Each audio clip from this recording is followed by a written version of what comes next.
Samuel o Lamanita profetizou sobre muitas destruições terríveis que aconteceriam na crucificação de Jesus 33 anos após o sinal de seu nascimento, e o povo começou a olhar com grande fervor para o cumprimento de suas palavras.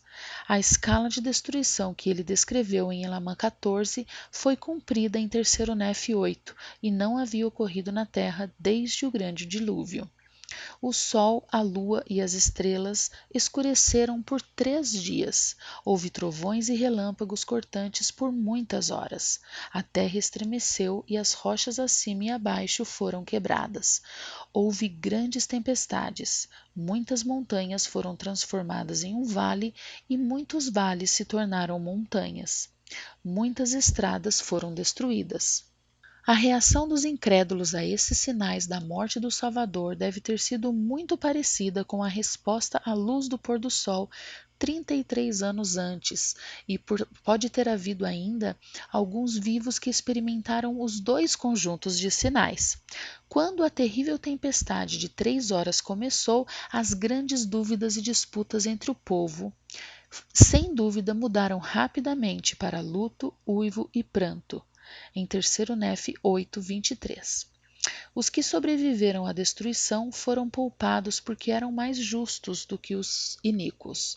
Imagine o sentimento das pessoas perversas antes de suas vidas terminarem pela tempestade, trovão, relâmpagos, incêndios, terremotos e tornados durante essas 3 horas de destruição terrível.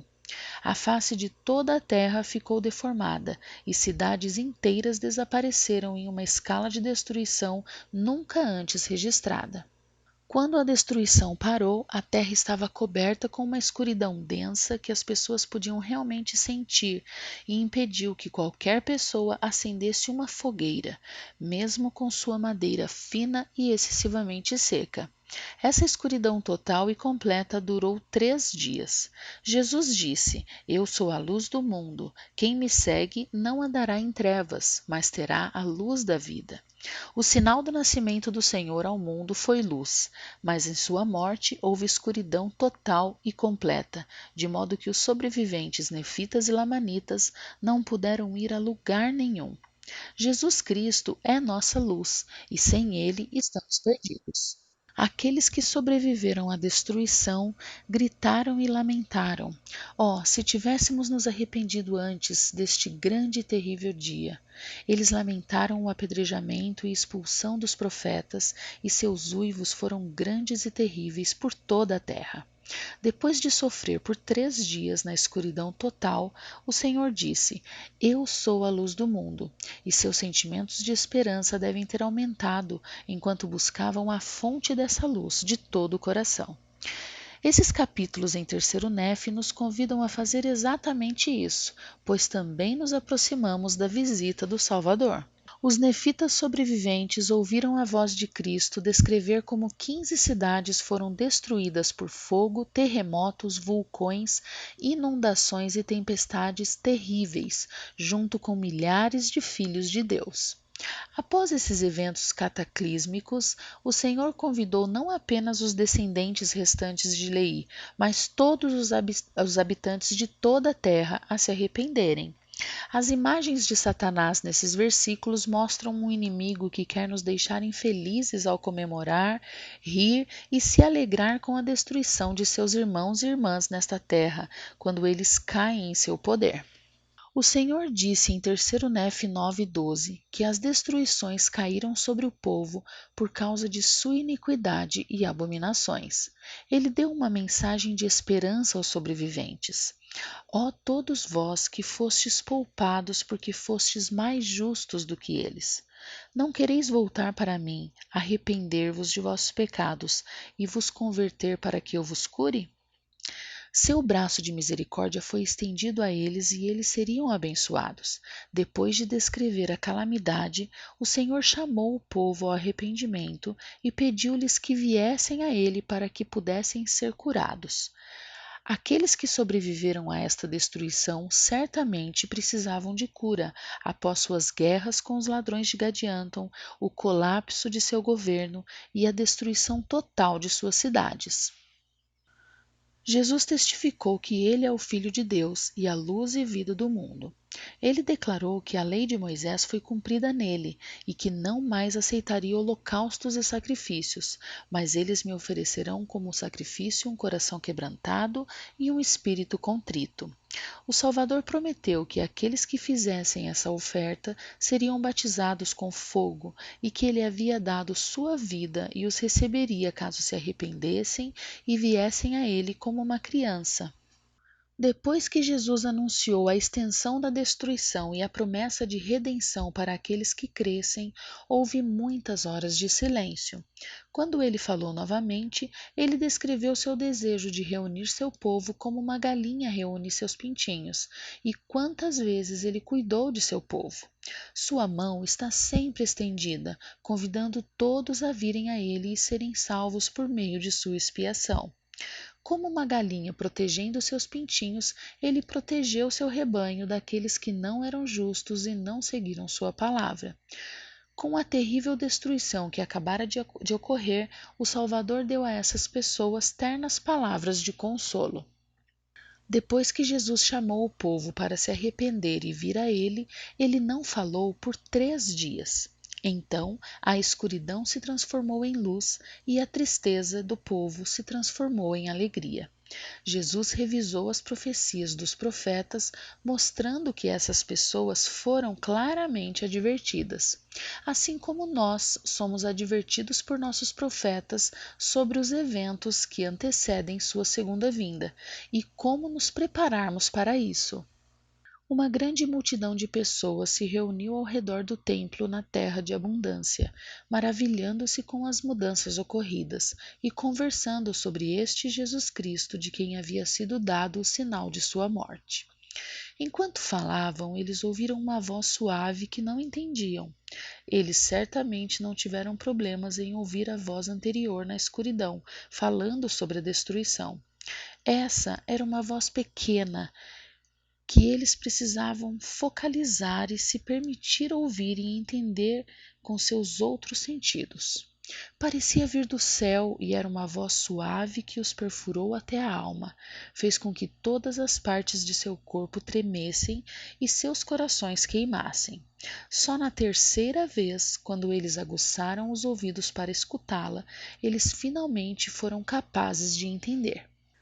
Esta foi a voz do Pai Celestial, que apresentou o Salvador, dizendo: Eis aqui meu Filho amado, em quem me comprazo e em quem glorifiquei meu nome. Ouve-o. É assim que ele anuncia seu Filho sempre que vem a este mundo que o Salvador criou e do qual cuida. Em cada uma das raras ocasiões em que ele veio à Terra, ele testificou de seu Filho amado. Jesus se apresentou como a luz e a vida do mundo. Ele declarou que havia bebido daquele cálice amargo como um lembrete de que ele nos deu o cálice sacramental para bebermos. Ele convidou cada pessoa na multidão de 2.500 a vir uma por uma e tocar suas feridas como uma manifestação física e uma segunda testemunha de que viram com seus olhos. Ele garantiu que as pessoas tivessem um testemunho dele ouvindo, vendo e tocando, então não haveria absolutamente nenhuma dúvida de quem era. Ele não era um espírito e elas aprenderam por si mesmos que ele era um ser ressuscitado. Se cada uma das 2.500 pessoas gastasse apenas 10 segundos com o Salvador, ele teria ficado lá por 7 horas. Isso deve ter sido muito importante para Jesus Cristo, e Terceiro Nef 11 mostra-nos a condescendência de Deus, que veio do céu como um ser divino para estender a mão e ensinar as pessoas, de modo que elas o conhecessem individualmente. Imagine-os um por um tocando as 7 feridas da crucificação em suas mãos, punho, pés e lado, com a mais reverente admiração, para que realmente soubessem que este é o Filho de Deus vivo, com um corpo ressuscitado, de carne e ossos. As pessoas pediram ao Salvador que lhes ensinasse o caminho para a salvação, e ele imediatamente lhes ensinou os princípios básicos e ordenanças do Evangelho. A primeira coisa que ele ensinou foi a importância do batismo, com seus pré-requisitos de fé e arrependimento, que abre a porta para o reino do Senhor e para receber o Espírito Santo. É a porta pela qual todos devem entrar, e a palavra batismo é mencionada 23 vezes em 20 versículos. Jesus chamou Nefe e deu-lhe autoridade para batizar com instruções muito detalhadas sobre como realizar suas ordenanças, com as palavras, método e autoridade corretos para que não houvesse mal-entendido e possibilidade de contenda.